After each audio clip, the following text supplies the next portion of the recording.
இப்போ அண்ணன் சீமான் அவர்களுடைய புகைப்படம், தலைவரோடு எடுத்த புகைப்படம் வந்து ஃபேக், அதை நான் தான் எடிட் பண்ணேன் அப்படின்னு ஒரு கேரக்டர் உள்ள வருது. அதுக்கப்புறம் வந்து திராவிடர்களால் அது கொஞ்சம் அப்படியே பெருசு பண்ணப்படுது.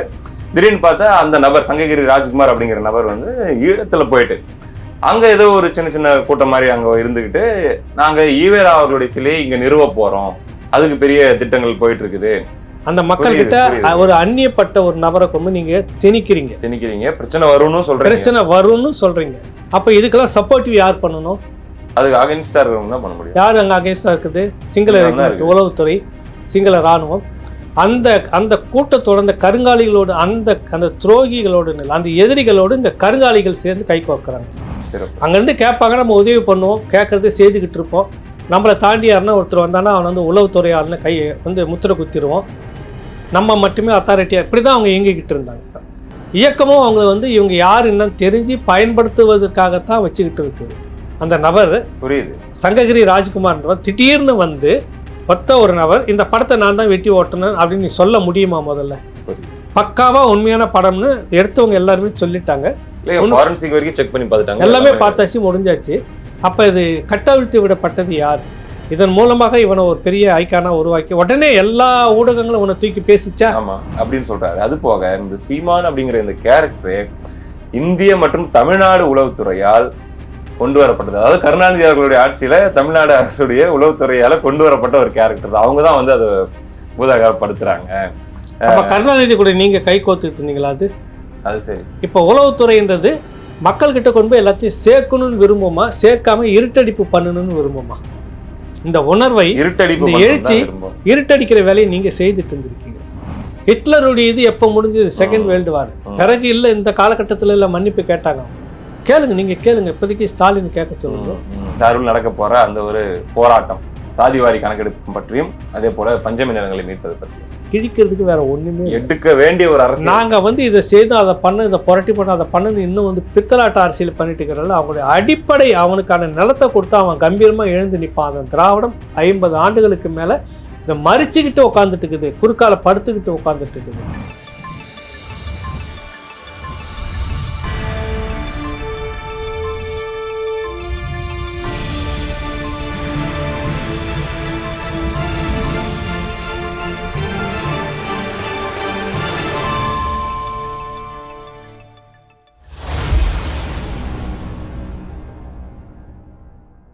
ராவணா பார்வையாளர்கள், தமிழ் உறவுகள் அனைவருக்கும் வணக்கம். இந்த வாரம் உரையாடி உறவாடு நிகழ்ச்சியில ஐயா ஏகலைவன் அவர்கள் நம்மளோட இணைஞ்சிருக்காங்க. ஐயாவை வரவேற்றலாம். ஐயா வணக்கம். ஐயா வணக்கம். பிரியகுமார் வணக்கம். எப்படி இருக்கிறீங்க?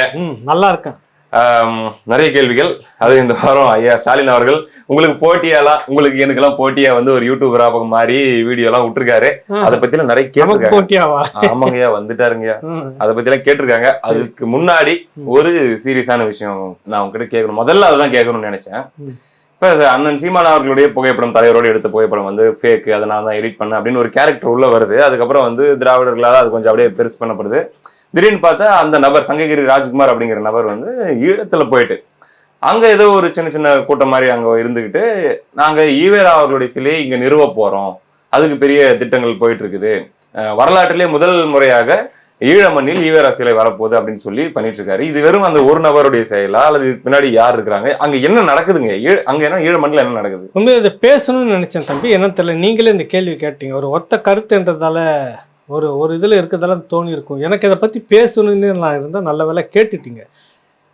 சங்ககிரி ராஜ்குமார் நபர் அப்படின்னு பார்த்தீங்கன்னா அவர் யார் அப்படின்னு பார்த்தா, தொடக்க காலத்தில் சீமான்கிட்டையும் இருந்துக்கிட்டு இருந்த ஒரு நபர். பின்னாளில் அவருடைய பதிவுகள்லாம் பார்த்தாக்கா நிறைய வந்து குளத்தூர் மணி தோழர் அவருடைய தொடர்பில் தான் இருந்தார். படத்துக்கு உதவி பண்ணார், மற்றதுக்கு பண்ணார், இப்படி எனக்கு சப்போர்ட்டிவாக இருந்தார். அவருடைய நீண்ட நெடிய பதிவு இருக்குது. ரொம்ப காலத்துக்கு பிறகு திடீர்னு வந்து இந்த படத்தை நான் தான் எடிட் பண்ணினேன், போகாதவே கதை வந்துட்டு இருக்கிறார். எப்படி தெரியும்னா, நான் தான் எடிட் பண்ணி கொடுத்தேன்னு ஒரு பெரிய இதை வந்து விடுறார். அதை உடனே அதுக்கு விட்ட அடுத்த நிமிஷத்தில் பார்த்தீங்கன்னாக்கா அவர் சார்பாக இருக்கக்கூடிய அந்த கருப்பு காவி தோழர்கள் இருக்காங்கல்ல, கருப்பு சங்கிகள் ஒரே நேரத்தில் பூதாகரமாக பிளாஸ்ட் பண்ணுறாங்க.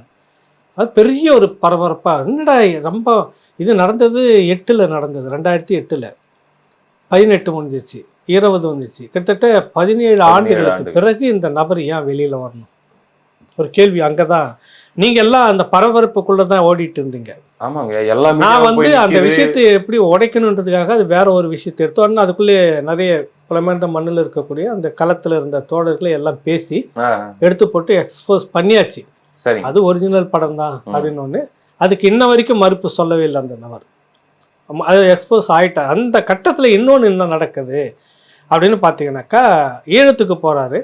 அங்க ஒரு குறிப்பிட்ட நபரோட அந்த போட்டோ வந்து இந்த இஷ்யூக்கு அப்புறமா இந்த சம்பவ பதிவு வந்து இந்த பரபரப்புலாம் ஓடிட்டு இருக்கிற இந்த கட்டத்துல தான் அவர் அங்க போறாரு. இதெல்லாம் முடிஞ்சு அடங்குற நேரத்துல கடந்த வாரம் அங்க போயிட்டு பார்த்தீங்கன்னாக்கா, பெரியார் சிலைக்கு மாலை போட்டு நின்றுக்கிட்டு இருக்கிறாங்க.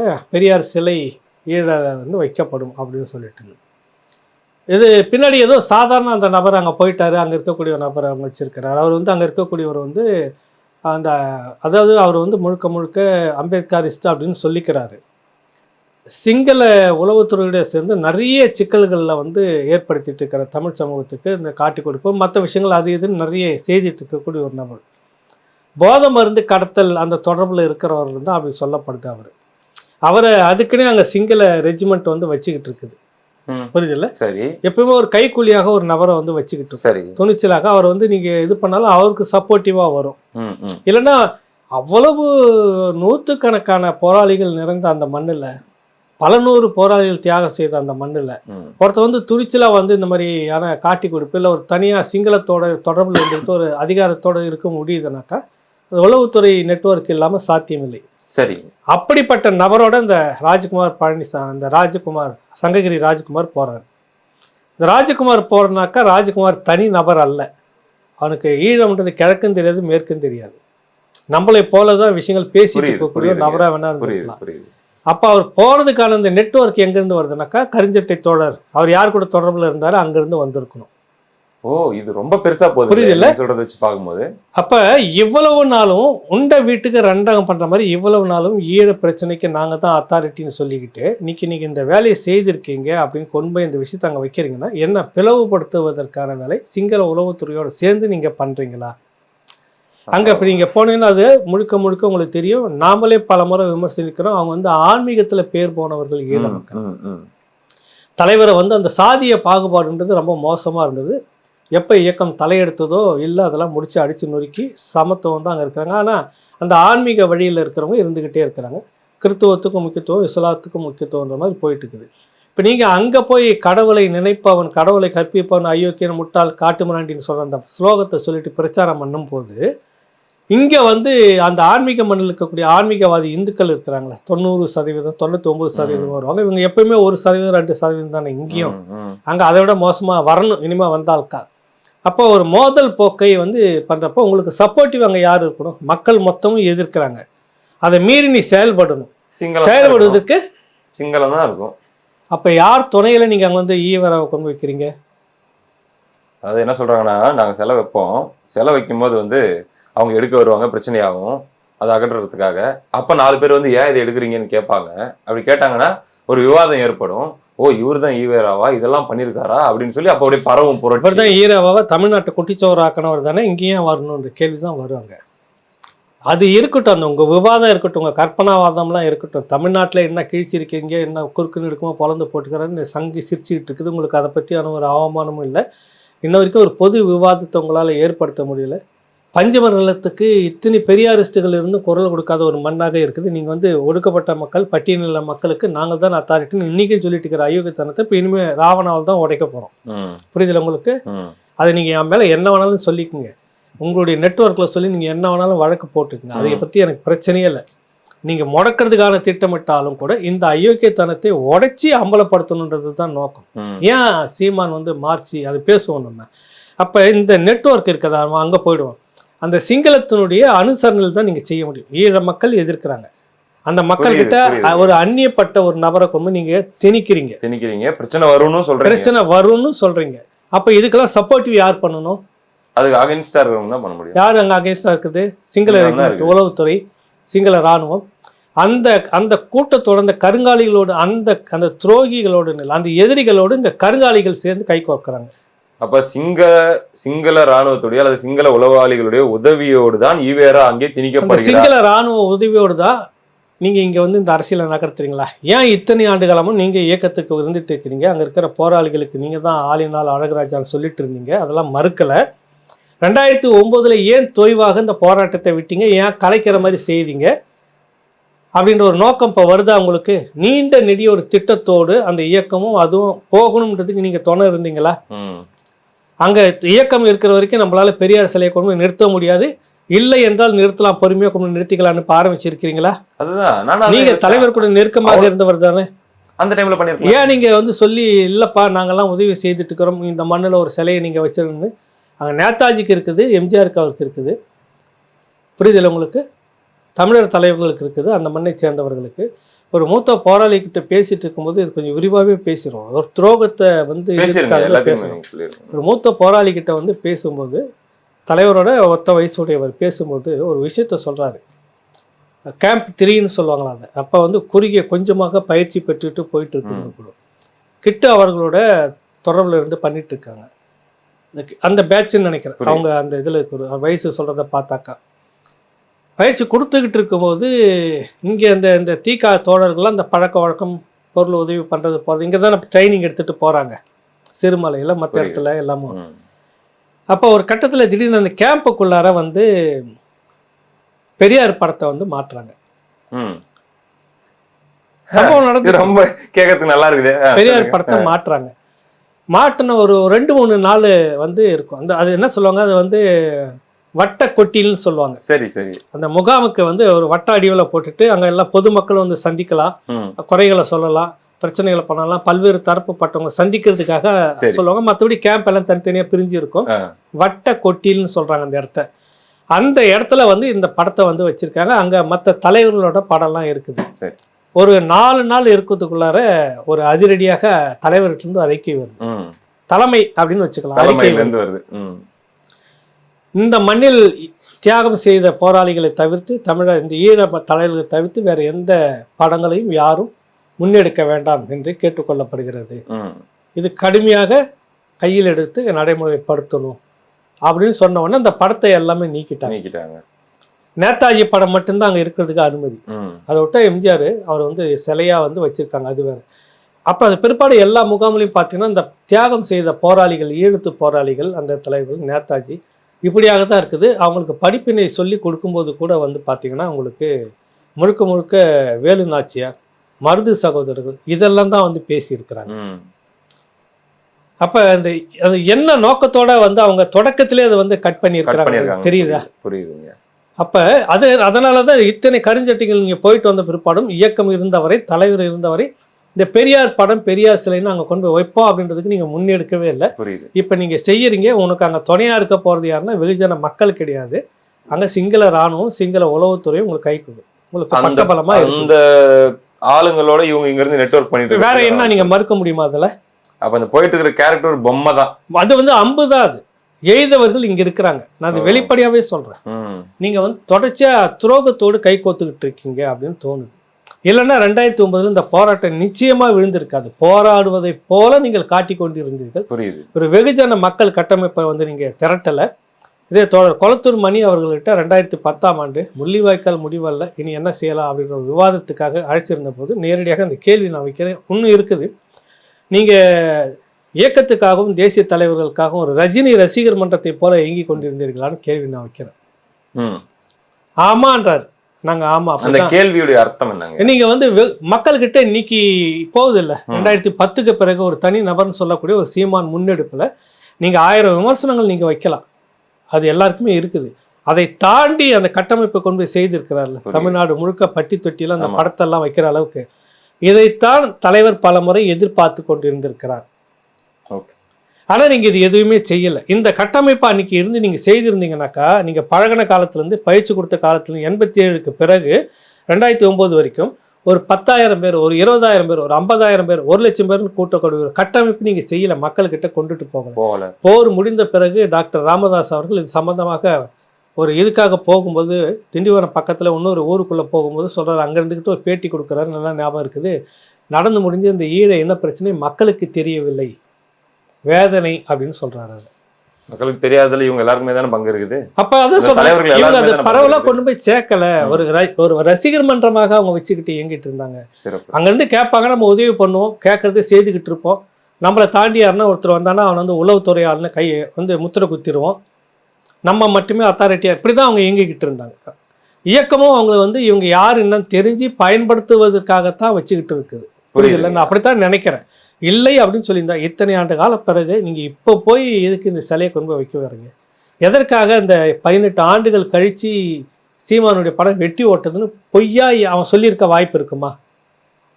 அந்த நபர் புரியுது, சங்ககிரி ராஜ்குமார்ன்றவன் திடீர்னு வந்து ஒரு நபர் இந்த படத்தை நான் தான் வெட்டி ஓட்டணும் அப்படின்னு நீ சொல்ல முடியுமா? முதல்ல புரியுது. பக்காவா உண்மையான படம்னு எடுத்தவங்க எல்லாருமே சொல்லிட்டாங்க. ஃபாரன்சிக் வரைக்கும் செக் பண்ணி பார்த்துட்டாங்க, எல்லாமே பார்த்தாச்சு, முடிஞ்சாச்சு. அப்ப இது கட்டவிழ்த்து விடப்பட்டது யார்?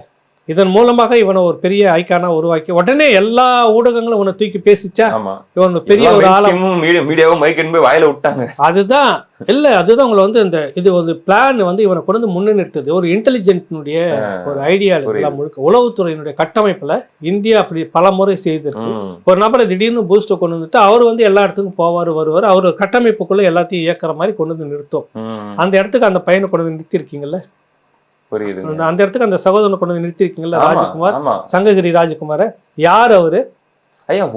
உங்க கூட சேர்ந்து ஏதாவது கள போராட்டத்துல வந்து நின்னு சிறைக்கு போய் ஒரே ஒரு Facebook போஸ்ட் அடுத்த நாள் காலையில எல்லா மெயின் ஸ்ட்ரீம் எல்லா மீடியாவும் ஏன் அங்க போகணும்? அதுதான் அந்த கட்டமைப்பு. அதுதான் அந்த கட்டமைப்பு. உங்களுக்கு மீடியாவை நீங்க பயன்படுத்துறீங்க. இன்டெலிஜென்ட் உளவுத்துறையினுடைய கட்டமைப்பு.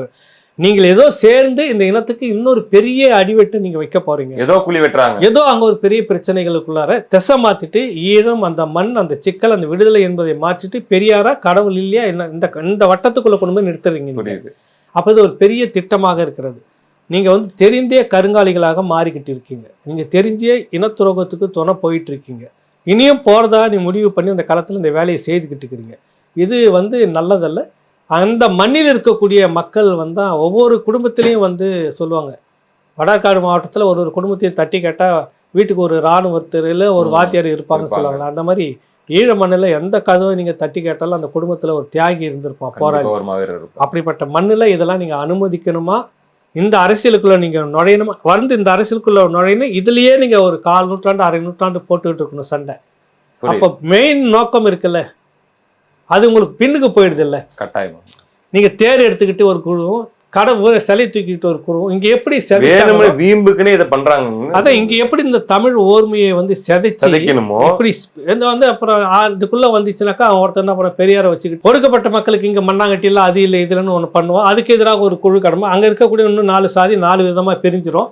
ஸோ இங்க எப்படி சாதி சண்டையா மாறி பிரிஞ்சுக்கிட்டு இருக்கிறானோ, இதுதான் திராவிடம் செய்த சதி. அந்த திராவிடம் செய்த சதியை அங்க போய் பெரியார் என்கிற ஒரு பொம்மையை வச்சு போறாங்க.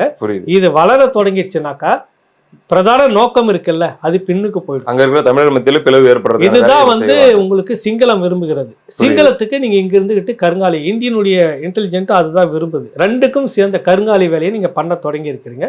இது கட்டாயம் புலமை இந்த தமிழ் மக்கள் உணர்ந்துக்கணும் அப்படின்றதுக்காக தான் இதை பேசுறேன். இதை நான் பேசுவதால என் மேல எல்லாரும் விழுந்து போராண்டுவாங்கன்றதும் தெரியும் எனக்கு. இல்லைங்க, ரொம்ப தெரிஞ்சே நான் இதை பேசுறேன். ரொம்ப ஆழமான கோணத்துல இதை பார்த்து நீங்க வந்து இந்த விஷயத்தை வந்து டீகோட் பண்ணி நீங்க எடுத்துருக்கீங்கன்னு தான் நான் பாக்குறேன். கண்டிப்பா இது வந்து அந்த மண்ணில் இருக்கக்கூடிய நம்முடைய தமிழ் சொந்தங்கள் இல்ல, இங்க நம்ம பாக்குறோம் தம்பி. தமிழன் நம்ம ஒன்னா போட முடியுதா? 15 வருஷம் ஒரு விடாத பேசி பேசி ஓரளவுக்கு வந்து நிக்குது. இதுக்கு முன்னாடி சாதியா எல்லாமே பிரிஞ்சுக்கிட்டு இருந்தா எல்லாம் ஒரு ஓர்மை வர்ணத்தில் திடீர்னு சாதி சண்டை நடக்கும்ல, அந்த மாதிரி இனி வரும் காலத்துல ஈழ மண்ணில் நடக்கணும் என்பதற்கான திட்டமிடல் தான் இது. அப்ப நீங்க கருங்காலிகளாக யாரோடு கை கோர்க்கிறீர்கள்? இதுதான் அந்த மக்கள் நீங்க உணரணும். உங்களுடைய சாதியெல்லாம் பின்னுக்கு வச்சுட்டு தமிழ்ன்ற பேர்ல உலகம் முழுக்க நீங்க தான் அந்த தமிழ் கட்டமைப்பு. தமிழன் அப்படின்னு அடையாளம் இந்திய தமிழன் இல்லை, ஈழ தமிழன் தான் உலகம் முழுக்க தமிழன்ஸ் அப்படின்னு சொன்னாக்கா உடனே அவங்க பட்டுன்னு உங்களை அந்த பெருமையை நீங்கள் வீழ்த்தி கொள்ளாதீர்கள், விட்டு கொடுத்துடாதீங்க. உங்களுக்கு கீழே குனிஞ்சு பார்த்தீங்கன்னா ரத்தமும் சதையுமாக உன்னுடைய சகோதரனுடைய ரத்தமும் சதையும் இருக்குது. அதுக்கு மேலே நாம் நின்றுக்கிட்டு இருக்கிறோம், வாழ்ந்துட்டு இருக்கிறோன்னு ஒரு நிமிஷமும் நீங்கள் நினைச்சிக்கிங்கன்றது தான் நம்ம சொல்ல வரோம். அடுத்த கேள்விங்க, இதோடைய தொடர் கேள்வியை எனக்கு கேட்கணும்னு தோணுச்சு. நீங்கள் வந்து நிறைய அது சம்மந்தமான விஷயங்கள் சொன்னதுனால, ரஜினி பற்றிலாம் நீங்கள் சொன்னீங்க, ரஜினி ரசிகர் மன்றம்லாம் சொன்னீங்கல்ல. ஃபாதர் ஜெகத் கஸ்பார் அவர்களை பற்றி ஒரு கேள்வி வந்திருக்கு. நான் கேள்வி படித்து காட்டுறேன், அதோடைய சாராம்சம் என்னன்னு சொல்லிடுறேன். சீமான் அவர்களுடைய இந்த பேச்சுகள், ஈழம் சார்ந்த பேச்சுகள் எல்லாமே ஒரு ரஜினி படம் பாக்குற மாதிரி. நீங்க அதாவது அந்த படத்துல வந்து வில்லனை அடிப்பாரு, வீழ்த்துவாரு, அதை பார்க்கும்போது ஒரு திருப்தி கிடைக்கும் ஆடியன்ஸுக்கு. அந்த மாதிரி சீமான் வந்து மேடையிலேயே கத்தி கோவத்தெல்லாம் காட்டிடுவாரு. அப்ப அதை பார்க்கும்போது கேட்கும் போதே மனசு ஆறிடும். ஏதோ ஒரு சைக்காலஜிக்கல் சாட்டிஸ்பாக்சன் மட்டும்தான் அதுல கிடைக்குமே தவிர மற்றபடி எந்த தீர்வும் கிடைக்காது. அது ஒரு சினிமாத்தனமானது அப்படின்னு சொல்றாரு. அது போக இந்த சீமான் அப்படிங்கிற இந்த கேரக்டரு இந்திய மற்றும் தமிழ்நாடு உளவுத்துறையால் கொண்டு வரப்பட்டது. அதாவது கருணாநிதி அவர்களுடைய ஆட்சியில தமிழ்நாடு அரசுடைய உளவுத்துறையால கொண்டு வரப்பட்ட ஒரு கேரக்டர். அவங்கதான் வந்து அதை பூதாகரப்படுத்துறாங்க. கருணாநிதி கூட நீங்க கை கோத்துக்கிட்டு இருந்தீங்களா? அது கஸ்பரை பத்தி நிறைய பேசணும்னு இருந்தேன். நல்ல வேலை கேட்டீங்க. நீங்க கருணாநிதி கூட நீங்க தான் ஐக்கியமாயிட்டு இருந்தீங்க. நினைச்சா நீங்க போய் சந்திச்சிருந்தீங்க. யுத்த காலத்துல கருணாநிதியோடும் அமெரிக்கன் எம்பஸோடையும் நீங்க அடிக்கடி தொடர்பில் இருந்தீங்க. இல்லைன்னு சொல்லுங்க. உளவுத்துறை அவரை உருவாக்குதுன்னா உங்களுக்கு எப்படி தெரியும்? நீங்களும் உளவுத்துறை ஆளாக இருந்தால் தானே தெரியும். சரி, அவர் இப்படிலாம் சேர்ந்து நீர்த்து போகிற வேலையை செய்கிறார். ரஜினி இதை மாதிரி தான் பண்ணுறாரு. நீங்கள் என்ன பண்ணிட்டு இருக்கணும்? அந்த இயக்கத்தை கேள்வி இருக்குல்ல. அந்த மக்களுக்காக நீங்கள் இருந்து நான் தான் எல்லாத்தையும் கட்டிட்டு இங்கே வந்து வச்சிருக்கிறேன்னு சொல்லக்கூடிய நீங்கள், நான் அப்படிலாம் பேச மாட்டேன், பேசுறதுக்காக மன்னிக்கணும். ஒரு கோபம் வருது, அதனுடைய வெளிப்பாடு அது. நீங்கள் எல்லாம் களத்துக்கு போய் இதெல்லாம் செய்திருக்கணும். நீங்கள் களத்தில் இருந்திருந்தீங்கன்னா சீமானியாக வரணும். அது சரி. இப்போ உளவுத்துறைன்றது மக்கள்கிட்ட கொண்டு போய் எல்லாத்தையும் சேர்க்கணும்னு விரும்புமா, சேர்க்காம இருட்டடிப்பு பண்ணணும்னு விரும்புமா? இந்த உணர்வை, இந்த எழுச்சி, இருட்டடிக்கிற வேலையை நீங்க செய்துட்டு இருந்திருக்கீங்க. கொண்டு போய் மக்கள் கிட்ட வைக்கிற வேலையை அவர் செய்யறாரு. ரெண்டு பேர்ல யாரு உளவுத்துறை ஆளு சொல்லுங்க நீங்க. அதான் எனக்கு உண்மையிலே கருணாநிதி பீரியட்ல உருவாக்குனாங்கன்னா, கருணாநிதி பீரியட்ல உருவாக்குனாங்கன்னா கருணாநிதி கூட நீங்க தானே தொடர்புல இருந்துட்டு இருந்தீங்க. சாகர வரைக்கும் நீங்க தொடர்புல இருந்தீங்கல்ல. சங்கமத்துல பெரிய பெரிய நிதியை வந்து நீங்க கையாடல் பண்ணிட்டு இருந்தீங்கல்ல, ஹேண்டில் பண்ணிட்டு இருந்தீங்கல்ல. சங்கமம் விழாவில் கனிமொழி மூலமாக இருந்துக்கிட்டு நெருக்கத்தில் இருந்தீங்க. இந்த துரோகி இப்படி வந்து செய்யறாருன்றப்ப அந்த கோபம் உங்களுக்கு கருணாநிதி மேல வந்திருக்கணுமா இல்லையா? வந்திருக்கணுமா இல்லையா? நீங்கள் தான் ஒரு மத்திய உளவுத்துறை மூலமாக, ஐபி மூலமாக இந்த வேலையை செய்யறதுக்கு கருணாநிதி உடன்படுகிறார். கரெக்டா? தமிழக உளவுத்துறையும் என்கிறார். அப்ப கருணாநிதி அதான் கருணாநிதி அந்த காலகட்டத்தில் தமிழக உளவுத்துறை எல்லாம் ஒண்ணும் பண்ண முடியாது. கருணாநிதியும் செய்கிறார். கருணாநிதி மேல உங்க கோபம் வந்து எக்ஸ்போஸ் பண்ணிருக்கணும் இல்ல? அன்னைக்கு சிறையில போட்டதே ஹீரோ ஆகிறதுக்காக. சீமான் அவர்கள் ஹீரோ ஆகணும். அவரோட குளத்தூர் மணி இருந்தாரு, பல நெடுமாறன் இருந்தாரு, ஏன் அவங்கள ஹீரோ ஆகல? சொல்லுங்க, எனக்கு சொல்லுங்க. நீங்க உங்க வழிக்கே நான் வரேன். குளத்தூர் மணியும் சிறையில் இருந்தாரு, நெடுமாறன் அவர்களும் இருந்தாரு, மணியரசனையாவும் சிறையில் இருந்தாரு. அதே காலகட்டத்தில் அடுத்தடுத்து இங்க ஒரு எழுச்சி வந்துடக்கூடாது, அதை பத்தி பேசக்கூடிய ஆட்கள் எல்லாம் ஏதோ ஒரு காரணங்களால் தூக்கி உள்ள போட்டுக்கிட்டே இருக்கிற வேலையை செய்தார் கருணாநிதி. முழுக்க முழுக்க நீங்க அதுக்கு உடந்தையா இருந்தீங்க. நீங்கள் அந்த மக்கள் எழுச்சியை வந்து கொண்டு போய் ரோட்டில் நிறுத்தாமல் மெழுகுவத்தி பிடிச்சின்னு ரோட்டு ஓரம் நின்னக்கூடிய என்ஜிஓ வேலையை நீங்கள் செய்தீங்க. என்ஜிஓ வேலையை செய்திருக்கீங்க. புரிதல் உங்களுக்கு? அப்போ நீங்கள் இந்த விஷயத்தில் ஒன்று கருணாநிதியோடு நீங்கள் சேர்ந்து இந்த ஐபி வேலையை நீங்கள் செய்தீங்களா, இல்லை சீமான் செய்தாராங்க? உளவுத்துறை வந்து எந்த ஒரு அதான் அது நீர்த்து போக செய்கிற வேலையை செய்யும். மக்கள்கிட்ட கொண்டு போய் சேர்க்குற வேலையை பரவலாக செய்யாது. மீறி சிறையை அனுபவித்து குறுகிய காலத்துக்குள்ளே திரும்ப சிறை. அப்போ எல்லாருமே அந்த காலத்துக்கு சிறை போயிட்டு வந்தாங்க. இன்னைக்கு வரைக்கும் அதில் தொடர்ச்சியாக பயணிச்சுட்டு இருக்கிறது யாருன்னா ரெண்டு பேர். ஒன்று சீமான், ஒன்று மணியரசன். அதே சிந்தனை, அதே நோக்கம். மணியரசன் ஐயா வந்து இடதுசாரி இதுலேருந்து வந்துட்டோன்னே தேசிய இன விடுதலை, இந்த மண்ணுக்குண்டான விடுதலை வென்று எடுக்கணும் அப்படின்றதுல இருக்கிற தார்மீக அடிப்படையில் நாங்கள் ஈழத்தை என்றென்றும் ஆதரிப்போம். அந்த நிலைப்பாட்டில் அவங்க அரசியல் பண்ணிட்டு இருக்கிறாங்க. அன்னைக்கும் இன்னைக்கும் அதுலேருந்து மாறல. இவரும் அன்னைக்கு என்ன சொல்லிட்டு வந்தாரோ அந்த அரசியலேருந்து மாறல. இப்போ மாறி போனது யார் இடையில? இவர்கள் தான். மீதி இருக்க சிறைக்கு போன 4 பேர் நான் சொல்ல வரேன். அவர் நெடுமாறன் அவர்களை விடுங்க, வயது முதிர்வு. அவர் அன்னைக்கும் ஒரு குழுவை மட்டும் வச்சுட்டு செய்துட்டு இருந்தார். இன்னைக்கும் அதே ஒரு குழுவோட இருக்கிறார். அதை விட்டுருங்க, நம்ம அவர் பேச வேணாம், விமர்சிக்க வேணாம். அவரால் முடிஞ்சதை செய்ததாகவே இருக்கட்டும். மற்றவங்கெல்லாம் ஏன் அந்த அரசியலை முன்னெடுக்கல? திரும்ப அந்த கேள்விதாங்க. அதுல ஏன் முன் எடுக்கிறது என்னன்னா, அவர் சொல்றாருல்ல இன்டெலிஜென்ட் தான் உருவாக்கிச்சுன்னா இத்தனை பேரும் ஏன் உருவாக்கல? குளத்தூர் மணி இந்த அளவுக்கு போய் பட்டி தொட்டிலாம் பேசி வந்திருக்கோம். உங்ககிட்ட கட்டமைப்பு இல்லாமலாம் இல்லை. உங்ககிட்ட ஒன்று நிறைய கிளைகளாக இருக்குது. இன்றைக்கி 32 வகைராவுக்கு மேலேயும் வந்து சேர்ந்து இருக்குதுல்ல. அத்தனையும் எடுத்து நீங்கள் களத்துக்கு போயிருக்கலாம். திரும்ப அவர் பண்ணியிருக்க முடியுமா? அதை விட சிறப்பாக இல்லைப்பா. இன்னைக்கு ஒரு சின்ன ஓவனா கூட போதும், உடனே கபகவனும் எல்லாரும் விழுந்து ஒன்றா சேர்ந்து ஒரு கண்டன ஆர்ப்பாட்டம் மீட்டிங் அதுன்னு போட்டு பேசுகிறேன். நீங்கள் அன்னைக்கு ஏன் அந்த விஷயத்தை எடுத்துன்னு ஊராக போகலாம்? அதனால தான் ரஜினி ரசிகர் மன்றம் நீங்கள் நடத்துகிறீங்களா அப்படின்ற கேள்வியை நான் வச்சேன். இயக்கத்துக்காக மக்கள்கிட்ட கொண்டு போய் நீங்கள் அதை சேர்க்காமல் ஒரு ரசிகர் மன்றமாக நீங்கள் வச்சுக்கிட்டு இருந்தீங்களா அப்படின்னு நான் கேள்வி கேட்டேன். புரியுதுங்க. அது அந்த நேர்மையாக அது வந்து ஆமாம் நாங்கள் அந்த அளவில் தான் இருந்திருக்கிறோம், அதுக்கான சூழல் சரியில்லைன்னு அவர் விலைக்கு சொல்கிறார். அந்த நேர்மையை நம்ம பாராட்டுவோம். ஆனால் இன்னைக்கு நீங்கள் எங்கே வந்து நிற்கிறீங்க, நீங்களும் கஸ்பரும். கஸ்பர் அவர்கள் அடுத்ததாக இன்னொரு ஆதாரத்தை அடுக்குகிறார் அவருடைய குற்றச்சாட்டை மெய்ப்பிக்கும் வகையில். அதுல சில உலக தியரிகள்லாம் சொல்றாரு. இங்கிலீஷ்ல சில பேர் சொல்லி இந்த தியரி இந்த சைக்காலஜி அடிப்படையில இது இப்படி வருது அப்படின்னு சொல்றாரு. ஏன்னா எப்படி வந்து புலிக்கொடிய சீமான் எடுத்துக்கிட்டு சுதந்திரமா நடமாட முடியுது, எப்படி வந்து தலைவருடைய படத்தை பயன்படுத்த முடியுது, இதுல இருந்தே புரியலையா இவங்களை விட்டு வச்சிருக்கிறது, இப்படி எல்லாம் பண்ண வச்சிருக்கிறதே வந்து இந்திய உளவுத்துறையும் இந்த சக்திகளும் தான் அப்படின்னு அவர் சொல்றாரு. அப்ப டக்குன்னு அந்த நெறியாளர் அம்மா என்ன கேட்டுறாங்கன்னா, அப்படி பார்த்தா தோழர் திருமாவளவன் விசிக கூட தான் மாவீரர் நாள் நடத்துறாங்க, அவங்க எல்லாம் கூட தான் வருஷம் வருஷம் அவங்களுடைய தலைவருடைய படத்தை வச்சு எல்லாம் பண்றாங்க. உளவுத்துறையால வைகோ இன்ஸ்டால்மெண்ட் உளவுத்துறையால அது ஒரு பதில் சொன்னாரு. அதுக்கு ஒரு பதில் அதை மட்டும் சொல்லிடுறேன். அதுக்கு அவர் சொன்ன பதில் என்னன்னா, திருமா அவர்களே தொட முடியாது, தொட்டா பெரிய பிரச்சனையாயிரும், அவர் தன்னைத்தானே உருக்கி கொண்ட எரித்து கொண்டு வளர்ந்து நிக்கிற ஒரு லீடர், அவரை தொட முடியாது, அதனால பயத்துல அவரை டச் பண்ண மாட்டேங்கிறாங்க. சீமான நீ பண்ணு அப்படின்ட்டு ஊக்கப்படுத்துறாங்க. ரெண்டுக்கு வித்தியாசம் இருக்குது அப்படிங்கிறார். அதாவது ஒரு உளவியல் ரீதியா பார்க்குறோம் கஸ்பருடைய பேச்சு, ஃபாதர் கஸ்பருடைய பேச்சு. திருமாவளவனை தொட்டால் பிளாஸ்ட் ஆயிடும், என்ன ஆகும் அதான் புரியல. என்ன ஆச்சு தமிழ்நாட்டில் 2009 ஜனவரியில் நீங்க உண்ணாவிரதம் என்ன நடந்துச்சு, என்ன மீறினீங்க, என்ன அத்துமீறினீங்க? உங்க கூட வைகோ வந்தாரா? அவ்வளோ பெரிய லீடரா? கொளத்தூர் மணி வந்தாரா? என்ன வந்தாரா? தொட்டால் வெடிச்சிருந்தா எங்க வெடிச்சுது? நான் அவர் குறை சொல்லலை, கஸ்பர் சொல்றாருல அந்த உளவியெல்லாம் அவர் வந்து தூக்கி நிறுத்துறாராம். அவர் தொட்டா அது ஒரு காரணத்தை உங்களால் நேர்மையாக சொல்ல முடியல, அதனால அந்த வார்த்தை பிரயோகத்தை நீங்கள் பண்ணுறீங்க, நேர்மையாக சொல்ல முடியவில்லை. சீமா அவர் இப்போ நடத்துகிறார்ல, மாவீரர் நடத்துகிற அதை அப்படியே ஊராக நீங்கள் போய் வச்சுட்டு ஏன் நடத்தலை? ஏன் நடத்தலை? நாடாளுமன்றத்தில் உங்கள் பேரில் கேள்வி வரும், நீங்கள் எம்பியாக இருக்கீங்க, உங்களுக்கு நெருக்கடி வரும், கட்சி மேலே தடை வருன்றதுக்காக நீங்கள் அதை நடத்தாமல் விட்டுருக்கீங்க. அதான் அர்த்தம். கஸ்பர்கிட்டே அதை நம்ம கேட்குறேன். இங்கே இவர் வந்து இவரே விடுதுன்னாக்கா, அது சோழர்களுடைய புலிக்கொடி முத கொடியை கொண்டு போகிறப்போ இந்த பஞ்சாயத்துலாம் வந்துச்சு, வந்தும்போது இவங்க ஆர்குமெண்ட் பண்ணுறாங்க, இது சோழர்களுடைய புலிக்கொடி இந்தந்த காலகட்டத்தில் இப்படி பயன்படுத்தி இருக்குது, இந்த மாதிரியான விடைகள்லாம் இருக்குன்னு சொல்லித்தான் அதை நடத்திக்கிட்டு இருக்கிறாங்க. இவர் புலிக்கொடி தூக்கிட்டு விட்டுருச்சா, அது நடந்துச்சா, இந்த புலிக்கொடி வேற அந்த புலிக்கொடி வேறலாம் நீங்களே தான் பேசுனீங்க. இப்போ வந்து நிற்கிறீங்க, இவர் தூக்கிட்டு நடக்க விட்டுருச்சு, சரி நீ வேற ஏதோ கொடி பிடிச்சிட்டு வாங்கலாம் களத்துக்கு. கஸ்பர் அவர்களே நீங்கள் வாங்க, பட்டி தொட்டிலாம் போங்க, உங்ககிட்ட ஃபண்டா இல்லை, ஃபண்டுக்கு எவ்வளோ குறைச்சல், உங்களுக்கு குறைச்சலே கிடையாது உங்களுக்கு. நீங்கள் இப்படி விரல சுண்டினீங்கன்னா வந்து கொட்டுமே உங்களுக்கு.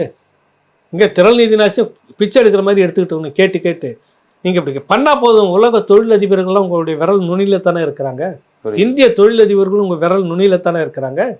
வாங்க, அப்படி சும்மா பணத்துக்கு உங்களுக்கு குறைச்சலே இல்லையே, நீங்கள் போய் செய்யுங்க.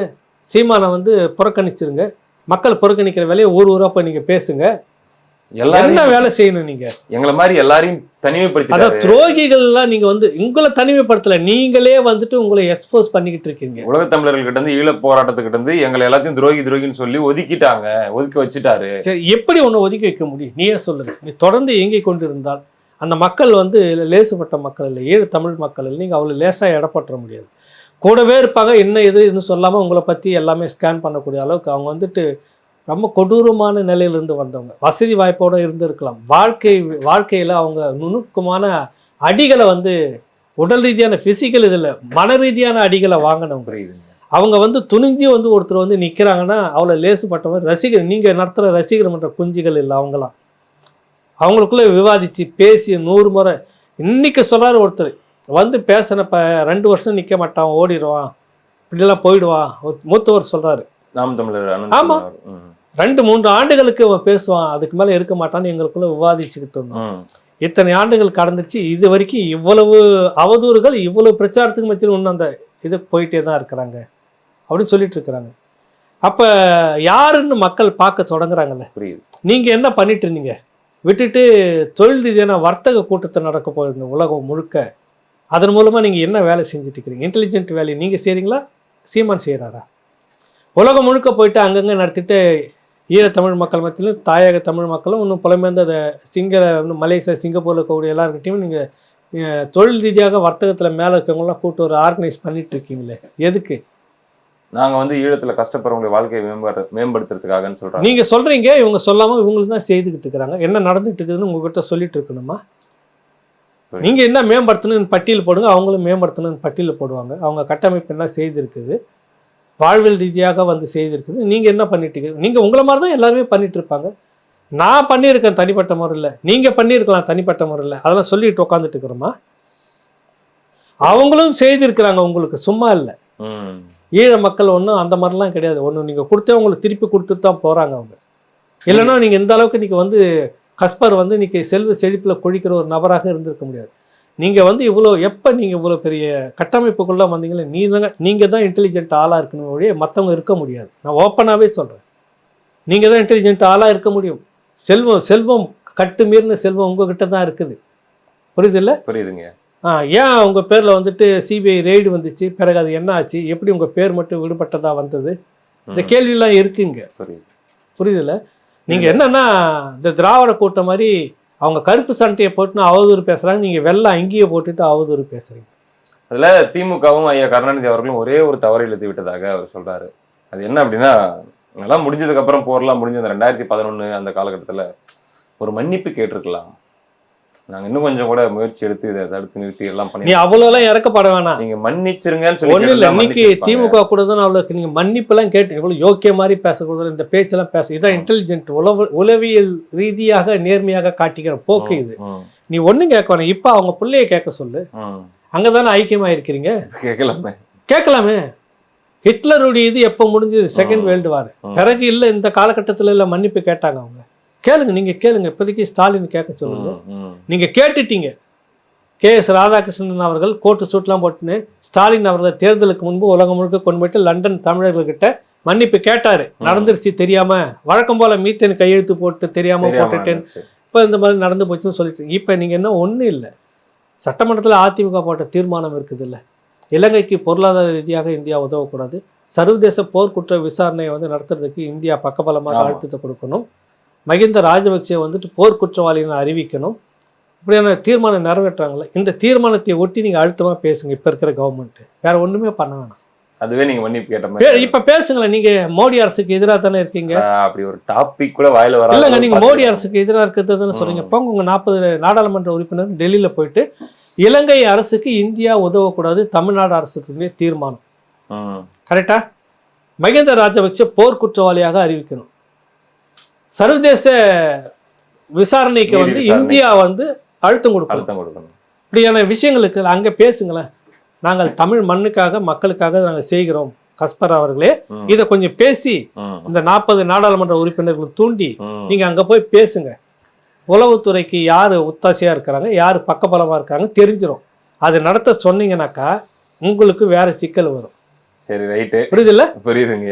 அடுத்ததாக இன்னொரு 10 நாட்கள்ல நாம் தமிழர் கட்சி சார்பில் நடக்க போற அந்த ஒரு போராட்டம், சாதிவாரி கணக்கெடுப்பு பற்றியும் அதே போல பஞ்சமி நிலங்களை மீட்பது பற்றியும், இது என்ன மாதிரியான தாக்கத்தை ஏற்படுத்தும்? அது ஒரு நாள் போராட்டமாக இருக்குமா, அல்லது வந்து அதை ஒரு தொடர் போராட்டமாக கொண்டு போக போறாங்களா? இதை நாம் தமிழர் கட்சி இந்த நேரத்தில் கையில் எடுத்திருப்பதற்கான காரணம் என்ன? உங்களுடைய பார்வை என்ன சொல்லுங்க. இல்ல, மிக மிக சரியான ஒரு தமிழ்நாட்டுக்குண்டான அரசியல்ன்றது இதுதான். 2 உயிர் மூச்சு, ரெண்டுமே வந்து இந்த மண்ணோட உயிர் மூச்சு. ஒன்று சாதிவாரி கணக்கெடுப்பு, இன்னும் வந்துட்டு யாராருக்கு எவ்வளோ இருக்கிறோம், அவனுக்கு உண்டான வீடு, அவனுக்கு உண்டான ரேஷன் எவ்வளோன்னு பிரித்து கொடுக்கறதுக்கு வக்கு இல்லாமல் இருக்கக்கூடிய இந்த திராவிடத்தினுடைய 50 ஆண்டுகளுக்கு மேற்பட்ட அந்த அரசனுடைய முகத்திரையை கிழிப்பதற்கான இந்த அரசு இந்தியாவில் பல்வேறு மாநிலங்களில் எடுக்க தொடங்கிட்டாங்க. நீங்கள் மட்டும் இன்னும் மோடியவே பேசிட்டு இருக்கிறேன். இதில் இன்னொரு இப்போ ஒரு கூத்த ஒன்று நான் பார்த்தேன். நான் இடையில டெல்லிக்கு போயிட்டு நாடாளுமன்ற உறுப்பினர் என்பதால் திருமாவளவன் அவர்கள் வந்துட்டு இந்த சாராயம் இந்திய அளவில் ஒரு பொது சட்டத்தை கொண்டு வரணும். அவர் அப்பப்ப நேஷனல் லெவல்லே பேசி பேசணும். வரமா உணர்ச்சி வசமாப்பட்டு இப்படி இருக்குது அப்படி இருக்குது, இது வந்து கொடுமையானது அப்படியானது, இளைஞர்களை சீரழிக்குது எல்லாம் பேசி முடிச்சுட்டு வந்தோன்னே சப்புன்னு எடுத்து ஒரு அடிப்பாங்க. சாணி இந்த சப்பானி படத்தில் சொல்லுவாங்க மாதிரி நிர்மலா சீதாராமன் எடுத்துகிட்டு இது எல்லாத்தையும் நீங்கள் அங்கே உங்கள் தமிழ்நாடு சட்டமன்றத்தில் அங்கே இருக்கிற அந்த முதலமைச்சரை பார்த்து கேட்க வேண்டிய கேள்வி அப்படி நடந்துச்சுங்களா? ஆமாம். ஐயோ, இங்கே வந்து நீங்கள் பேசிட்டு இருக்க முதல்ல அங்கே சரி பண்ணுங்க. தர்ம சங்கடம். இங்கே பேசாம நீங்க அங்கே பேசுறீங்க. சாதி வாரி கணக்கு எடுத்ததுனால டெல்லியில தான் நடத்தணும்ன்றீங்க. என்ன இப்போ பஞ்சம நிலம் மீட்கிறது வந்து டெல்லி மீக்குமா? சரியான சரியான போராட்ட களத்தை சீமான் கையில் எடுத்துக்க உண்மையிலேயே பாராட்டுகள். இதுதான் அரசியல், சரியான அரசியல். இதுக்காக போராடுற மாதிரி குரல் கொடுத்து திராவிடத்தினுடைய பெரியார்னு சொல்லிக்கிறதுனுடைய முகம் ரெண்டு பொய்முகமும் அப்படி நார் கிழியும் அன்னைக்கு. பஞ்சம நிலன்றது சாதாரண விஷயமாக இல்லை. கிட்டத்தட்ட 12 லட்சம் ஏக்கர் நிலம்னு சொல்றாங்க. இன்னும் நுணுக்கமாக ஒருத்தர் பேட்டி கொடுத்துருக்கிற சிறப்பு பேட்டி வருது. அதை ஒட்டி சீமான் இந்த போராட்டத்தை அறிவிச்சிருக்கிறதால இந்த பொதுவெளிக்கு பேசுபொருளாக வருகிறது. முதல்ல ஒரு பெரிய விஷயம், பட்டியலின மக்கள், திராவிடர்கள் சொல்லக்கூடிய இந்த தாழ்த்தப்பட்ட மக்கள் இன்னும் இந்த நிமிடம் வரை இந்த திராவிடத்தால் எப்படிலாம் வஞ்சிக்கப்பட்டிருக்கிறார்கள் இந்த மக்கள் மத்தியில் எக்ஸ்போஸ் பண்ற விஷயமே இதுதான். எப்படியெல்லாம் இந்த துரோகம் பண்ணியிருக்கிறாங்க, இதை விட நேர்மையாக கிழிக்கிறதுக்கு வேற ஒண்ணுமே எடுக்க வேண்டிய ஒரு அரசு. நாங்கள் இதை செய்து அதை பண்ண, இதை புரட்டி பண்ண, அதை பண்ணு இன்னும் பித்தலாட்ட அரசியல் பண்ணிட்டு இருக்கிறாங்க. அவங்களுடைய அடிப்படை அவனுக்கான நிலத்தை கொடுத்தா அவன் கம்பீரமாக எழுந்து நிற்பான். அந்த திராவிடம் 50 ஆண்டுகளுக்கு மேலே இந்த மறிச்சுக்கிட்டு உட்காந்துட்டு இருக்குது, குறுக்கால படுத்துக்கிட்டு உட்காந்துட்டு இருக்குது. போலியாக இந்த ஒடுக்கப்பட்ட பட்டியலின மக்களுக்கான அரசியல் நாங்கள் தான் சொல்லிட்டு இருக்கிறது ஏமாற்று வேலை அப்படின்றது கிழிக்கிறது இந்த சாதி வாரி பஞ்சமர் நிலம். சாதிவாரி கணக்கு மற்ற பிற்படுத்தப்பட்ட மக்கள், மிகவும் பிற்படுத்தப்பட்ட மக்கள் இருக்கிறாங்கல்ல, ஒரு குறிப்பிட்டவங்க மட்டும் நீங்கள் மேலே உட்காந்துக்கிட்டு மீதி அதே பிற்படுத்தப்பட்ட மக்களுக்கு கீழே போகாமல் தடுத்துட்டு இருக்கிறீங்க. குறிப்பிட்டவங்க மட்டும் எம்பிசின்னு மேலே நீங்கள் உட்காந்துட்டு மற்ற எம்பிசிங்களை நீங்கள் கீழே அந்த அதிகாரத்தை போகாமல் தடுத்துக்கிட்டு இருக்கீங்க. மொத்த ரேஷன் வாங்கி வீட்டுக்குள்ளே வச்சுட்டு 100 மூட்டை நீங்களே வருஷக்கணக்காக சாப்பிட்டுட்டு கொழுத்து போயிருக்கிறீங்க. கள்ள மார்க்கெட்டில் விற்கிற அளவுக்கு போகுது. கூட எம்பிசியாக இருக்கிறவன் வெறும் தட்டோட உட்காந்துட்டு இருக்கிறான். இன்ன வரைக்கும் அவன் தட்டுக்கு சாப்பாடு போகவே இல்லை. அதுக்கு சாதிவாரி கணக்கெடுப்பு நீ தான் நடத்தணும். ஏன்னா இந்தியாவுக்கே நாங்கள் தான் சமூக நீதியை ஏற்றுமதி பண்ணுற ஆட்கள். இந்தியாவிலேயே சமூக நீதினு ஒரு கட்சி தொடங்கணும் தமிழ்நாட்டில் எங்கள் முன்னோர்கள் தான் நீங்கள் சொல்லியிருக்கீங்க. உங்கள் முன்னோர்களுக்கும் உங்களுக்குமே தொடர்பு இல்லை, அது வேற விஷயம். அவங்க கொள்கை முழுக்க வேற, உங்கள் கொள்கையே வேற. திராவிடன்னு பேசினா நீங்கள் நீதி கட்சியை பேசக்கூடாது, புரியுதில்ல? இதெல்லாம் தெளிவாக நம்ம இனிமேல் பேசணும். அப்போ அந்த நீதி கட்சி தான் நாங்கள் தான் முன்னோடிகள்னு சொல்கிறோம். நீதி கட்சினா என்ன? பாப்பா கொஞ்சம் பேர் இருந்துக்கிட்டு மீதி பெரும்பகுதியாக இருக்கக்கூடியவர்களுக்கு அதிகாரம்லாம் இல்லை. பிராமணர் அல்லாதவர்கள், பிராமணர் அல்லாதவர்கள் நம்ம பிரிச்சுக்கணும், சமமாக பிரித்து கொடுக்கணும். கொஞ்சம் பேர் இருந்துக்கிட்டு நிறைய வேலையில் இருக்கிறான், நிறைய பேர் நாங்கள் ரோட்டில் நிற்கிறோம். இதான் சாதாரணம் நீங்கள் சொல்லிக்கிறீங்க. இப்போ அதே தானே நடக்குது. அதை சொல்லி தானே நீங்கள் இயக்கம் கட்சியெல்லாம் ஆரம்பிச்சிங்க அப்படின்னு சொல்லிக்கிறீங்க. நீங்கள் இல்லை இப்போ முதல்ல சாதிவாரி கணக்கு எடுத்துருக்கணும். அது என்னமோ பயமா இருக்குது எங்களுக்கு. ஏன்னா தெரிஞ்சிடும், வெளியில தெரிஞ்சிடும், நாங்க யாருன்றது தெரிஞ்சிடும், ஒண்ணு எவ்வளவு பேர் இருக்குன்றது தெரிஞ்சிடும், ஒண்ணு இப்படி கொஞ்சம் பேர் இருந்துகிட்டு நாங்க நிறைய அதிகார பதவிகளை வச்சுட்டு இருக்கிறோம் அப்படின்றது தெரிஞ்சிடும். 9 மினிஸ்டர் வச்சுட்டு இருக்கிறோம்ன்றது தெரிஞ்சிடும். அதான் கொஞ்சம் பேர் நாங்க இருந்துகிட்டு இந்த 9 மந்திரி நாங்க உட்காந்துட்டு இருக்கோம். 9 மந்திரில கொழுத்து பதவியெல்லாம் யாருக்கிட்ட இருக்குது, இதையும் நீங்க பேசணும். மந்திரி நான் சாதாரணம் இல்லை, இந்த கொழுத்த பதவின்னு சொல்லுவாங்கல்ல, பணம் நிறைய, பல கேட்டகரி இருக்கு, சொத்து நிறைய இருக்கிற துறைகள் எல்லாமே உங்க 9 பேர்கிட்டயே வச்சுப்பீங்க. மற்றவனுக்கு ஏதோ தூக்கி போற மாதிரி இருந்தாலும் தூக்கி போட்டுருப்பீங்க. தமிழனுக்கு இந்த அரசியல் எல்லாம் தெரிஞ்சிடும் இல்லை, உங்களுக்கு வந்துடும் இல்லை. இது தெரிஞ்சிடவே கூடாதுங்க தம்பி கடைசி வரைக்கும். அதனால நாங்க எங்க திருமாவளவன் மாதிரி ஒரு கும்பலை வச்சுக்கிட்டு டெல்லியே சாதிவாரி கணக்கெடுப்பை நடத்து. டெல்லி மூடு அங்கதான் போய் குரல் மாநாடு. அதுதான் நாங்க எதுக்கு வச்சிருக்கோம் திருமாவளவன் சொல்லுங்க, தேசிய அளவில் கொண்டு வரணும். அதுதான் எதுக்கு இவரை வச்சிருக்கிறோம். இந்த மாதிரி இப்படியே போட்டு ஆட்டத்தை கழிச்சுன்னு நான் பார்ப்பேன். அந்த ஆட்டத்தை ஆணி அடிச்சு நின்று ஆடுவதற்காக மார்ச் 1ஆம் தேதி இந்த இதுதான் ஆணி அடிச்சு இறக்குற ஆட்டம். அதுதான் அதுக்கு பிறகுதான் அந்த அரசியலே இருக்குது. சாதிவாரி கணக்கெடுப்பு, பஞ்சமர் நில மீட்புக்கான மாபெரும் ஒரு போராட்டம், பேரணி, பொதுக்கூட்டம். இப்ப இதை நாம் தமிழர் கையில் எடுக்கிறாங்க அப்படின்னா நிச்சயமாக திராவிடம் அதுக்கேத்த மாதிரி ஏதோ ஒரு டைவர்ஷனை இறக்கும் சீமான் அவர்களுக்கு எதிராக. அது நிச்சயமா ஏதோ ஒரு தனி மனித ரீதியாக அல்லது வழக்கம் இது வந்துருச்சுன்னா திராவிடத்தினுடைய ஆட்டம் முடிஞ்சிடும். இந்த போராட்டம் மட்டும் நடந்து முடிஞ்ச பிறகு திராவிடத்தினுடைய இது இன்னும் இருக்கிறதும் பூ போட வேண்டியதுதான். அவ்வளவு பெரிய துரோகத்தை இந்த மக்களுக்கு செய்திக்கிறீங்கன்னு எக்ஸ்போஸ் ஆகும். அப்ப அதை மடைமாத்துவதற்கும் ஏதோ செய்வாங்க, கைது பண்ணுவாங்க, கைது வேற வழக்குல கைது பண்ணி வைப்பாங்க. இந்த போராட்டம் நடந்துடக்கூடாது. இல்லை கள்ளக்குறிச்சி விஷ சாராய சாவ மாதிரி பெருசா ஒன்று வேற எதனா செய்துட்டு எவன் தாரி எடுத்தா எங்களுக்கு என்ன இருக்கு, புரியுது இல்லை? கள்ளக்குறிச்சி விஷ சாராய மாதிரி ஒன்று பெருசா எதனா செய்துட்டு மக்கள் மீடியா எல்லாம் அங்க மாதிரி ஃபோக்கஸ் பண்ணிட்டு இந்த மாநாட்டை டம்மி பண்ணுவாங்க. எங்களுக்கு தெரியாதுதா தம்பி, எத்தனை வருஷம் நாங்க அதிமுகவில் பிளவு, ஆமா ரெண்டா பிளந்துருச்சு, எத்தனை அது இனிமே பிளவுன்னா போட்டு நீங்க அதில் பண்ண முடியாது. வேற எதனா பெருசா பண்ணிட்டு இதை ஒன்றும் இல்லாம பண்றதுக்கு இந்த யுத்தியை கையாளுவீங்க.